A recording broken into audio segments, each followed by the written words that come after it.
Okay, here's version 2 of the powered feet walking mechanism. If you haven't watched version 1, I'll put a link to it down below. But basically, inside the feet, if I can do this,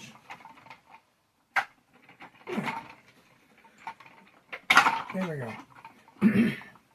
There is a TT motor standing vertically in here, which drives this gear, and this gear drives that gear, and then that gear drives that gear, which drives the rubber wheels front and rear.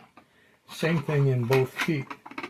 The legs, you can see, are free to move, but when they do move, if you watch up here, you can see how that rod is what's connecting them together, so when one goes back, the other goes forward.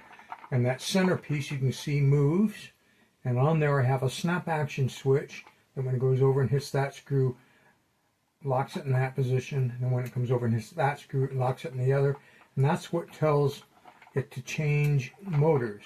Now originally in the first video I had just a slide switch in there, which will have a dead zone in the middle and doesn't have snap action. So if the inertia of the walking wasn't fast enough, the switch would get, when it bumped these screws, stuck in the middle, and basically everything would stop.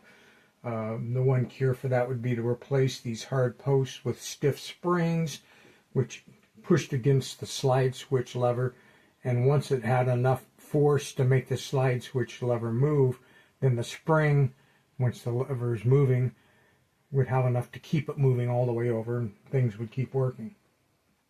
I didn't have any springs, so I decided I would go in with a snap switch, but I needed a single pole double throw snap switch that had a steel shaft on it, so I could use a magnet as my latch. So you can see it'll stay in that position, or it'll go back there. That's the internal spring on the thing, pulling it back that way. And right up here is a magnet, and here on this arm right here is where that comes. So when it comes over, the magnet is holding it in that position until this screw over here knocks it free to go back. And this one sets it back up again, and then this one locks it free. So that way I can run it as slow or as fast as I want. I don't have to count on the inertia of the motors to carry things through, like I did with the slide switch.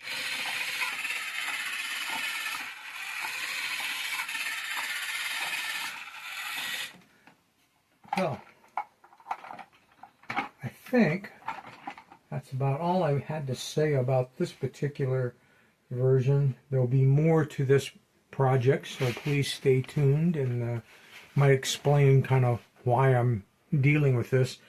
Having the powered feet and this free moving thing isn't anything new. There were with toys clear back in the 1970s that did that, and in fact in the 1970s and into the early 1990s I was building 7-foot tall walking robots that could turn, walk forward and backward, that used this basic principle, but instead of a snap action switch I just had a single electrical contact which controlled some logic up above.